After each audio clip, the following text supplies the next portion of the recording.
पांडे, कन्नड़ जिला, औरंगाबाद, महाराष्ट्र से।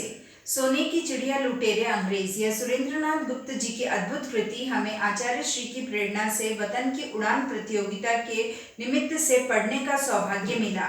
भारत के स्वर्णिम इतिहास को, जो अभी तक कुछ पन्नों में ही सीमित थे, उसे जानने का अभूतपूर्व अवसर मिला। अभी तक स्कूल कॉलेज में सवाल के जवाब के रूप में ही सीमित था कि सोने की चिड़िया किस देश को कहा जाता है।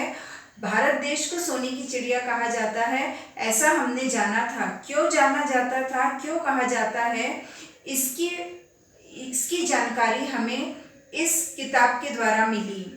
इस किताब में वास्तविक रोंगटे खड़े देने वाली अभिव्यक्ति की कृति है यह पुस्तक, कि अंग्रेजों ने हमारे भारत देश को कैसे लूटा था और सोने की चिड़िया को कैसे तहस नहस किया था।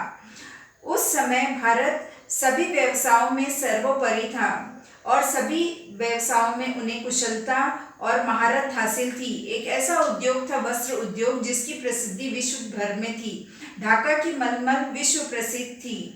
और पहले ये बताया गया है, जिसकी जानकारी हमें किताब से मिली, कि हर घर में कताई बुनाई की जाती थी, लेकिन अंग्रेजों की लूटमार की वजह से ये हमारे वस्त्र उद्योग जीर्ण शीर्ण हो गए। आज आचार्य श्री की प्रेरणा से हथकरघा उद्योग पुनर्जीवित हुआ है, और अगर हम उस स्वर्णिम युग को वापस लाना चाहते हैं तो इसकी शुरुआत हमें अपने घर से और खुद से करनी होगी, जहां हथकरघा वस्त्रों को और हथकरघा के द्वारा बनाई हुई चीज़ों को हम हमारी रोज़मर्रा की ज़िंदगी में शामिल करें।